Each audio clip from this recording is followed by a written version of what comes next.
John Husted, U.S. Senator, know about this landlord problem and unlawful administration of HUD and public housing.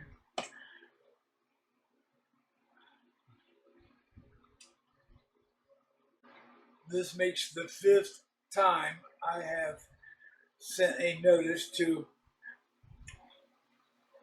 Willis Blackshear Jr.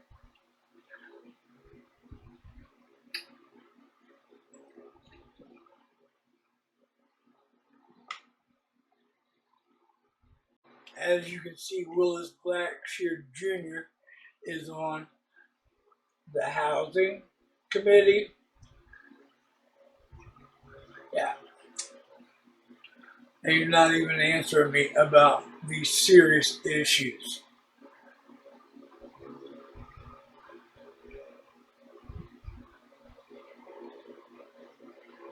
Unreal.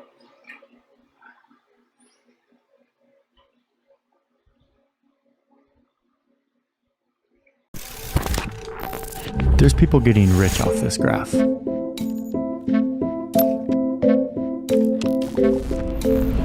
What we're looking at here is the number of Americans that don't make enough money for basic survival. So like a family of 4, 2 parents, 2 kids, living off of $31,000 a year or less. That's considered poverty in the United States, and there's millions of people who live with that kind of income. The US government spends about $1 trillion every year helping these people meet their basic needs. In recent decades, a lot of that money has been flowing through a middleman, private corporations who are supposed to be more efficient in administering this money. So welfare is big business, and of course that's the irony of this whole thing, that there's so much money to be made from poverty.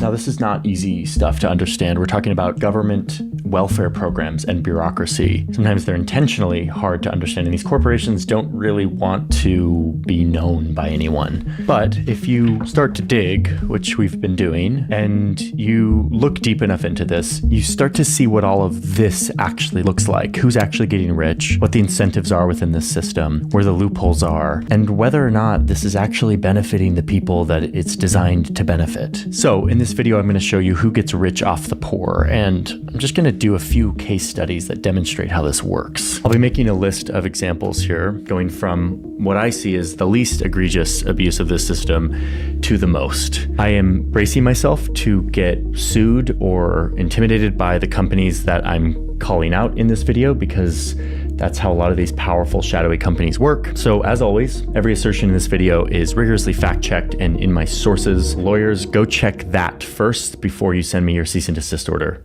Thank you. And with that, let's look at who gets rich off the poor. Let's go back to this graph one last time and just zoom back to the 1950s, where you can see that the poverty rate was double what it is today. It's like 22%. This was really bad, and it led to the president at the time declaring war. And this administration today, here and now, declares unconditional war on poverty in America.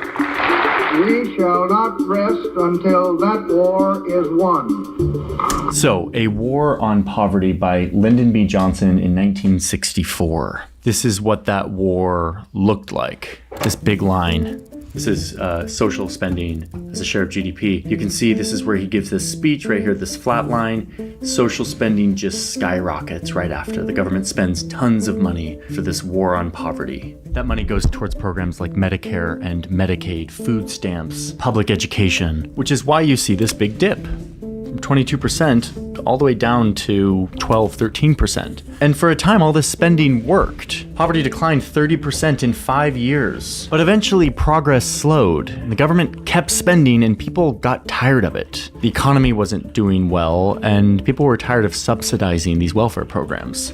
And that's where this guy comes in.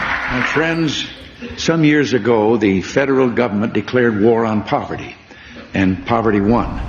This is where things start to get a little bit murky, so we needed help. We got it from Ann Kim, who is an expert who literally wrote the book on this history and the modern day poverty economy, and sat down with us to talk through this history and how it works today. Remember during the 1980s, we had this, well, no, you don't remember the 1980s. Well, during the 1980s, there was really this mythologization, if that's a word, of the CEO. At the same time, the government spending was ballooning. Economic times were not that great. So Americans were not feeling particularly generous about funding social services programs. And so the CEOs were really kind of held up on a pedestal as the ones who are going to make government just as efficient as they made their own companies.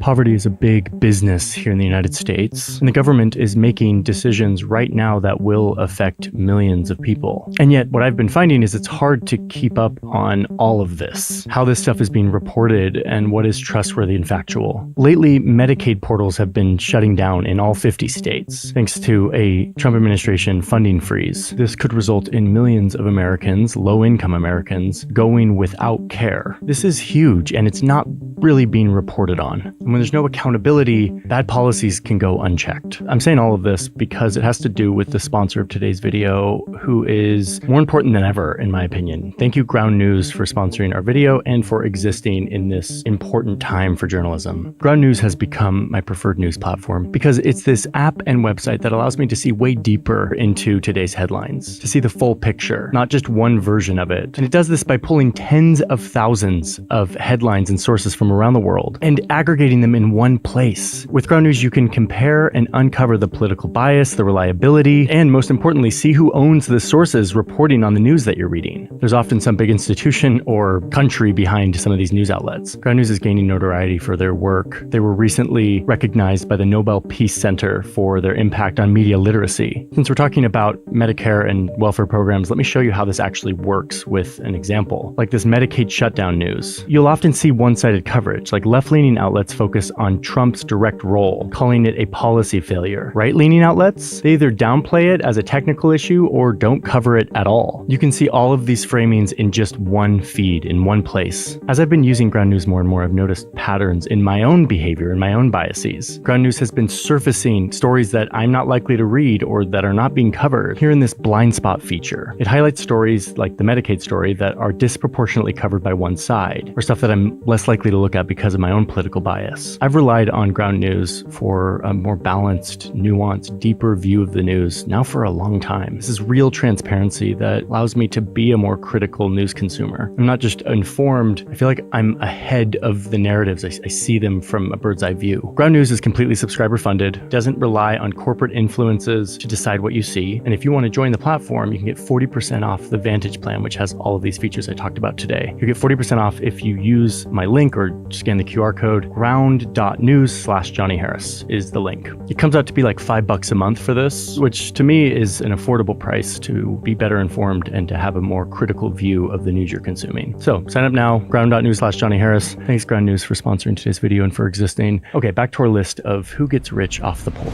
So it's the 1980s. Reagan wants to rein in all of this spending. He's also afraid that Americans are becoming too reliant on the welfare system. So he kicks off a bunch of changes that over time would lead to a fundamental shift in delivering income support to low-income populations. They wanted to privatize Medicaid, Medicare, prisons, air traffic control. This privatization of government spending started under Reagan, but it continued into the future administrations, especially under Bill Clinton, who helped expand it. And the fundamental shift looks like this. We're going to be using a graphic like this, not only for right now, but for the future cases of how this works today. Taxpayers give money to the government. The government used to give money to citizens in need directly. But after these reforms, the money would start to be distributed to the states. The states would then hire for-profit companies to do the complicated work of distributing this money to eligible people in need. They would be responsible for making sure that no one's abusing the system, determining who's eligible and who's not.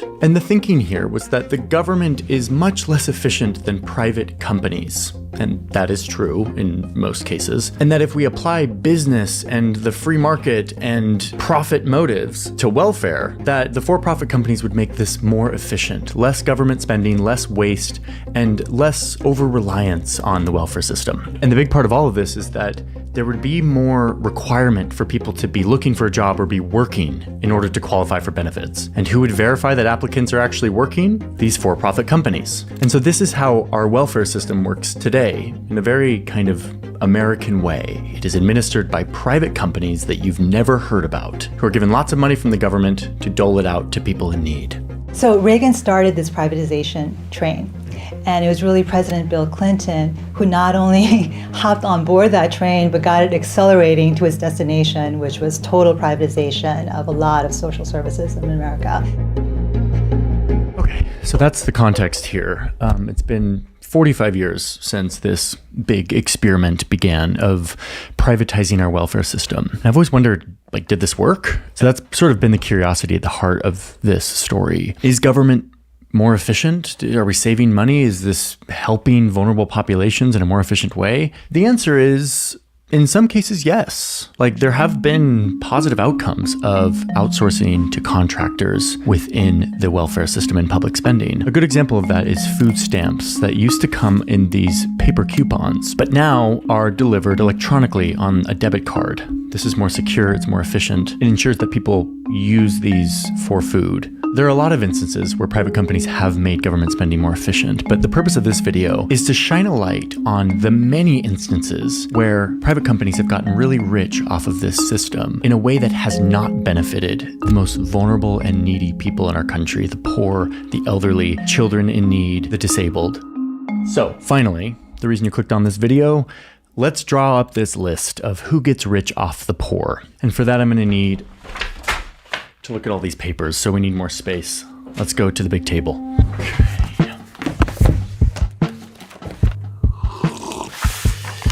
Okay, so the first one on our list is slightly adjacent to the privatization of welfare, but it follows the same incentives and dynamics. And it has to do with taxes. One of the ways that the government subsidizes the lives of lower income people is through a tax credit. So when you file your taxes, you show that you've been working, you've made money, but you didn't make that much money, and therefore you qualify for an earned income tax credit. If you have kids, it goes up and it kind of maxes out at around $7,000. This is a very simple thing. In a lot of countries, you check a box and you get this refund or this subsidy to your life. But in the United States, it looks like this.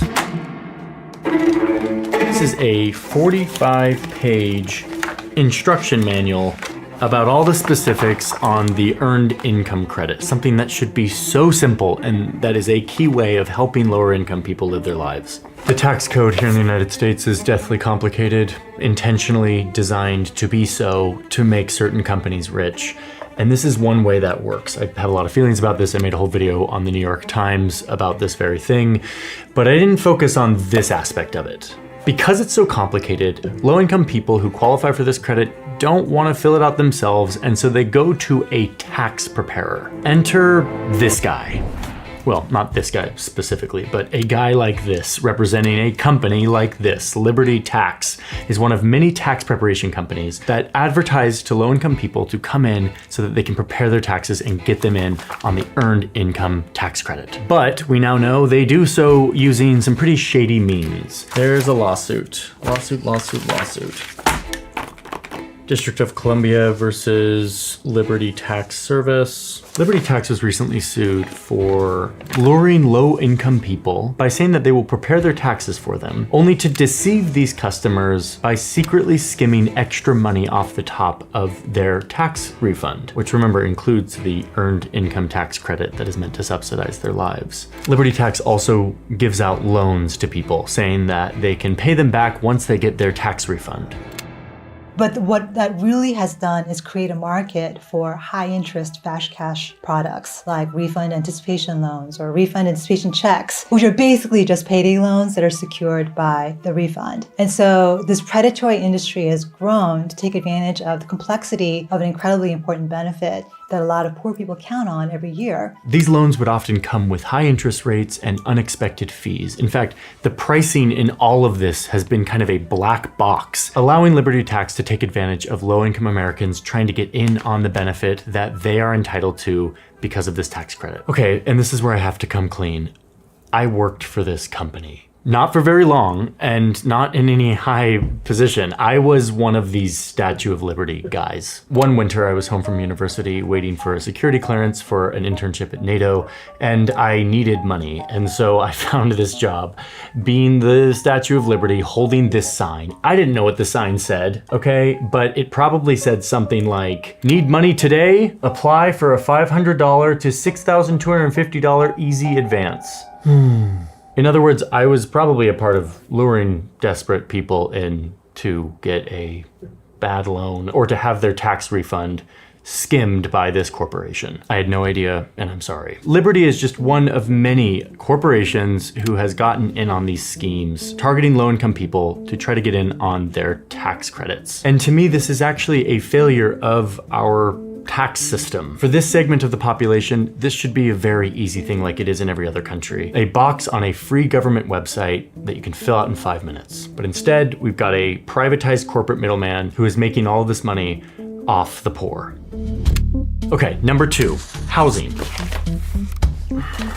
So here in the US, instead of building big public housing complexes like they do in some countries and like we used to do, the privatized version of the American government gives vouchers to low-income people and allows them to go choose a house, and the government will basically pay for a portion of their rent. This is called Section 8 housing. And there are landlords that specialize in renting to Section 8 tenants, getting this government subsidy voucher that goes to pay for the rent. But what you find is that some of these landlords jack up their prices because they know the government will pay for it. Like here in DC, an apartment that should cost $1,600 a month, the landlord might charge almost $1,000 more, like $2,500 a month, well above the market price, knowing that the government, who has poor oversight over this program, won't pick up on this and will subsidize that inflated price. Now, I'm not just making this up. Those are real numbers from an investigation here in DC by the Washington Post, who found that the DC government is overpaying thousands of apartments to the tune of $1 million every month here in little DC. But this is happening all over the country, enriching landlords while depleting the assisted housing fund, all while distorting the market. Like, this is not free market. This is a totally distorted thing. Number 3 on our list is corporate middlemen, which is kind of a big section. I'll try to work through it fairly concisely, but it's kind of the biggest one here. This is where a lot of people get really rich off the poor. Remember from our history section just a few moments ago that Ronald Reagan shook up the welfare system by, instead of giving money directly to people in need, instead giving it to the states, who would then give it to a corporate middleman who would then distribute it. And that corporate middleman also had to kind of determine the eligibility of people, making sure they're working or they're looking for a job. And all of that is a lot of work, and these corporations were the ones to be doing it. So these are the folks who are getting government contracts to act as government in running welfare programs. They're basically agents of the government. They're mercenaries for the public sector. They're making huge decisions that benefit the everyday lives of low-income people. One of these companies, for instance, was a company called Maximus, which is one of the largest welfare services providers today. They had revenues of about $88 million in 1995, and just a few years later, their revenues are already up to $500 million. And today, they're a $4.9 billion business. Now, this was exactly the point for Reagan and his reformers. These corporate middlemen were supposed to be much more efficient in administering this government money. And indeed, they are for-profit companies, and they operate much more efficiently than the government itself, cutting costs and looking for ways to do things more efficiently. But let's remember, this is not like a normal corporation like McDonald's that is selling a product to a customer that can go somewhere else. Let's see what happens. A few years ago, Maximus took over Tennessee's health insurance program, state-run health insurance program. It's called Medicaid. And what you saw is that many children and elderly people very quickly were booted out of the program. They were found ineligible. There was a 23% increase in the number of uninsured children in the state. That's more than any other state at the time, 2018. It took me a while to get my head around this. Like, why would a for-profit company want to kick children and old people off of the state health insurance program? I'll explain in just a sec, but let's look at one more example. In 2016, Maximus took over the Medicaid program in Kansas. And soon thereafter, applicants started to see huge delays in their applications. Backlogs started to build up, which, remember what we're talking about here. This isn't abstract. This is vulnerable people, in this case, mostly elderly people, not being able to access their basic health needs for weeks and sometimes months because their application was pending for a very long time, meaning Maximus was working on it, but presumably very slowly. And that's because children and low-income people and elderly people are not Maximus's customer. They do not have an incentive to serve those people, partly because those people can't go anywhere else. Those people think that they're interacting with the government. They don't know who Maximus is. And mostly because their main job is to get more government contracts and then to cut costs so that they can capture as much of that government contract as profit. So in this case, what that means is cutting staff, making it as cheap as possible to process these applications. This answers my question about why a company like Maximus would want to get people off the rolls, to deem them ineligible for these benefits, because it's cheaper for them. They are motivated to find people who do not qualify and to pare down their list so they have fewer people to work on, which is less cost for them. So yes, there is cost cutting and efficiency that's happening here, but it happens to be at the expense of vulnerable, needy people who the government is trying to give money to. Now, actually, I don't blame Maximus very much for this. I don't think they're bad people. I think they provide a very useful service in most cases. We should expect a corporation to behave like this. The definition of a for-profit corporation is someone who does everything in their power to make money for their company. That is their job. So without proper oversight and competition and regulation and performance review, these corporations should be expected to minimize the resources they have to put into processing applications and administering benefits. And another point of fairness here, if you look at the financials of Maximus, they're not some crazy profitable company. Yes, they bring in billions of dollars. They've captured a huge amount of this government services market. Their gross profit margin is 20%, which seems like a lot. But if you actually look at their net profit margin, which is kind of their more typical profit margin, it's like 3%. That's a pretty poor performance for a company. They're not insanely profitable. The CEO did make $7.3 million last year in full compensation, and they did spend over $1 million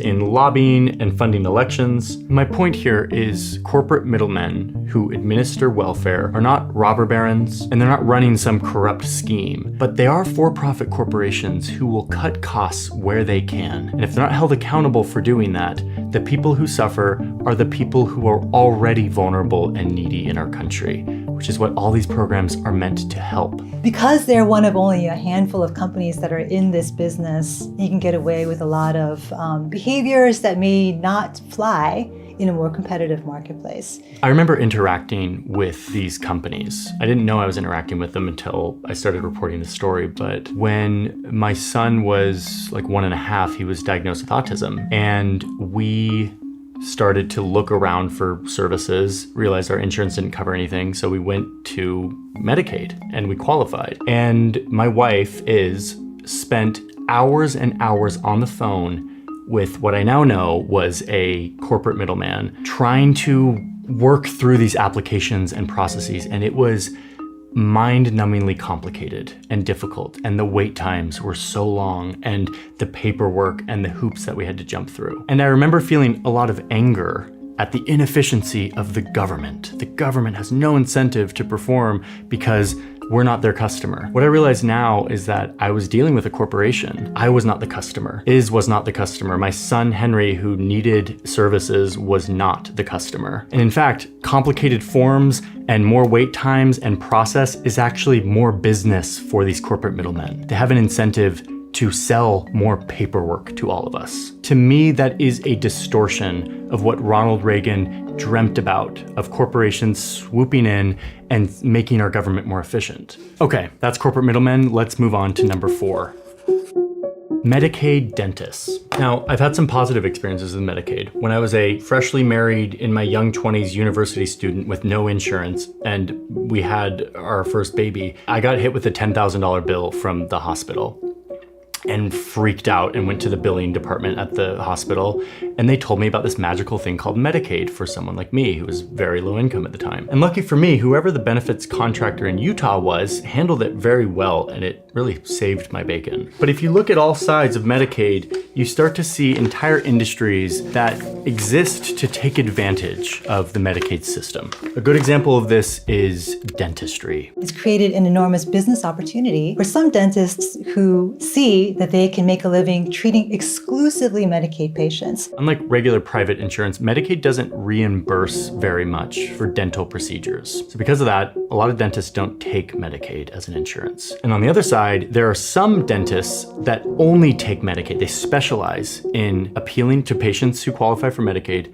getting them in, and doing as many procedures as possible to get in on those Medicaid benefits. And once again, if we're talking rational corporate behavior and incentives, these offices will often target lower income or disabled or elderly patients who are less likely to advocate for themselves and against medically unnecessary procedures. So inevitably what's happened over time is that this market has turned into a very exploitative one, where dentists have been prosecuted for charging for procedures that didn't exist or procedures that were completely unnecessary. For instance, there was a dentist in North Carolina who was prosecuted for having performed 17 root canals on a 3-year-old toddler.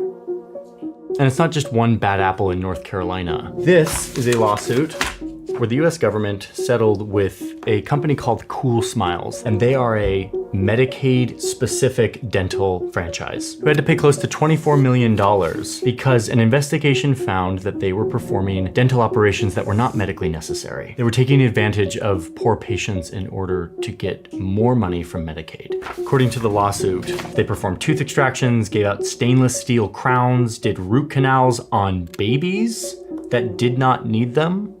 Like, there are multiple things really wrong with this.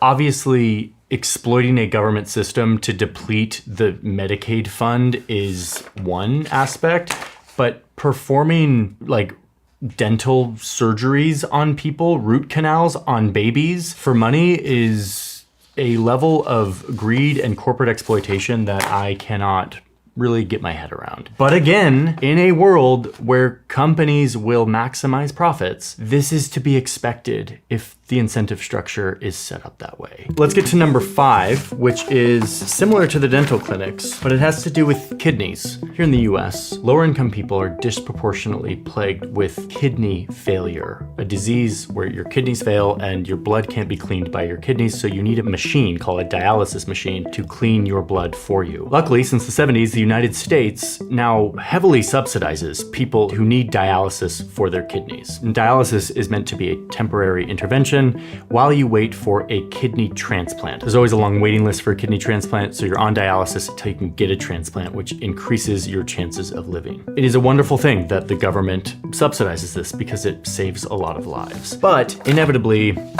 here comes the exploitation. Overnight, it instantly created an industry opportunity to offer dialysis because now the government was going to pay for it. One of these companies is called DaVita. I think they're the largest dialysis center company in the United States. And because of this set of incentives, we can start to piece together how they would behave. And the thing again about dialysis is, like Medicaid dentistry, it's a volume business. The government pays dialysis centers per treatment, and last year was about $380 per treatment. So it is unfortunately in the interest of dialysis companies that run dialysis centers to keep those machines occupied as many hours of the day as they can, to cycle through as many patients as they can, because an empty dialysis machine is $380 that they're not making.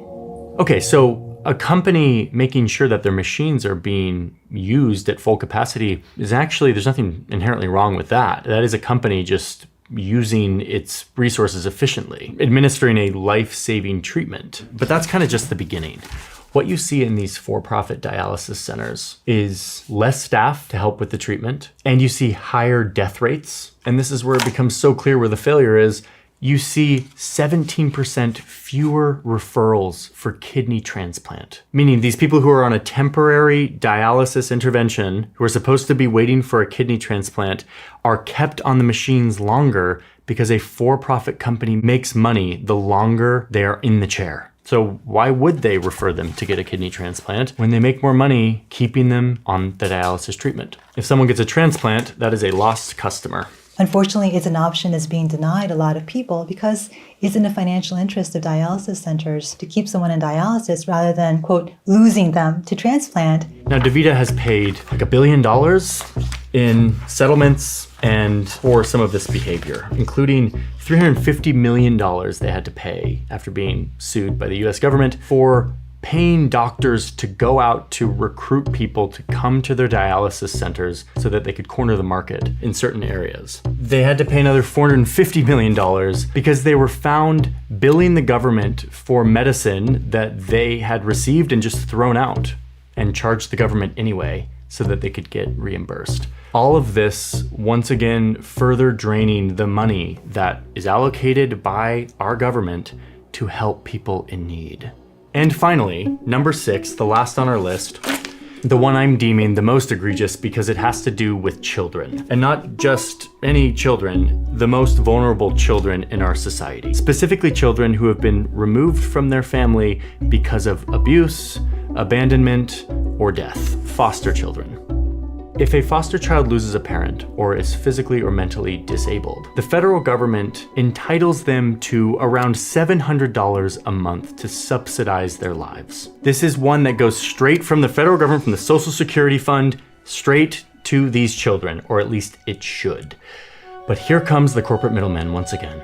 States will often hire corporate middlemen like Maximus, who is in fact a part of this, to look through the databases of foster children to identify which of those children qualify for this benefit, meaning which of these children have a dead parent or are physically or mentally disabled. And then to go through the process of diverting that money away from the children and into state coffers. The state says they're doing this to help supplement the foster care program in their state to help boost their budget. But what feels very icky about this to me is that it creates, once again, a business opportunity for a for-profit company who is incentivized to scour these databases looking for children who qualify for this benefit to divert the money away from them and towards the state. And Maximus gets paid a fee to do this. They're incentivized to do this as a service for the state, to look through these databases and look for children who qualify. There's one NPR report from a while back that reports that the corporate middleman Maximus, who we've talked about at length here, and who I will probably get sued by, would get $1,600 per child that they found who qualified for this benefit. And remember, a child whose parents are dead or who has a physical or mental disability, who's entitled to around $700 a month to supplement their very difficult life. If Maximus finds that child and diverts that money into state coffers, Maximus gets paid $1,600. That was in Alaska. Oh, but it's still going on. In 2018, Washington State worked with Maximus to get $6.89 million of foster children's money. Wisconsin got $4.13 million from their foster children, thanks again to the services of Maximus. Illinois, $18.7 million from foster children. Illinois didn't work with Maximus in this case, but another similar corporate middleman called Diversified Services Network to do the same thing. None of these companies want to be known or spoken out loud. They just sort of operate as like a proxy for the government. This is what they do. This money is being diverted from going directly to the foster children to going into the statewide foster care program. So it still is benefiting those children indirectly, but it feels wrong to me because this money was intended to benefit them directly. These are the most vulnerable children in our society. This money is entitled to go to them. Okay, so that was kind of awful. I learned a lot about how the welfare system works and what privatization means. I also learned that there are situations where this makes a lot of sense. I didn't go into the full evaluation of privatization versus not. I don't think that was the scope of this video. What I've been trying to do here is look at places where in our vast welfare system, profit-seeking corporations have found ways to exploit that system to make money at the expense of vulnerable populations that are entitled to that money, who we, the taxpayer, pay to help supplement their life so that they can have a better life. Now, what can we do about this? Is this just totally hopeless? The answer is no. How do we fix the situation? Well, there's an old saying that the first rule of holes is to stop digging. And in this case, the first rule would be to stop privatization. The industry has kind of grown under the radar, unchecked, unmonitored for decades now, and we don't know how big the problem is, and we can't tackle it unless we get some sense of how much money is going to this, the amount of drag that the government is experiencing from the poverty sector. And I think that's the first step, one of the first steps to take. I believe that there's a version of privatized contractors administering public services and welfare that is responsible and actually works for serving the vulnerable populations it's intended to. To do that, it will require much more oversight and regulation that takes into account all of these incentives, that treats corporations like adults who are going to find whatever loophole they can in whatever system to make money, and closes those loopholes. Also, if we're going to call this privatization, we need competition, real competition, not these near monopoly massive companies that kind of own entire sectors of public spending. And in all of this, I think we should reevaluate how much profit should play a role in these companies' incentives. California is also working on a profit cap, specifically for the dialysis centers, making it so that they don't even have the ability to profit as much as they do. Now, unsurprisingly, this was fought tooth and nail with over $100 million from dialysis centers, and the Proposition 8 was shot down. But it's a great policy recommendation, and it begs the question, how much profit should a corporation that is administering public welfare be entitled to? But ultimately, none of this will change unless the customer demands more, and the customer in this case is the government. If the government does not measure and demand better performance, these companies will not do better. The government seems to not be demanding a lot of change on the whole. There's a trend towards more and more privatization in things like Medicaid and other benefits. Our belief in the market has allowed us to be blind to some of these failures. And my worry is, as we continue to privatize without plugging some of these gaps, without fixing some of these loopholes, we are enabling these companies to exploit those loopholes. And as we've seen, they will do it. They will find ways to continue to get rich off the poor.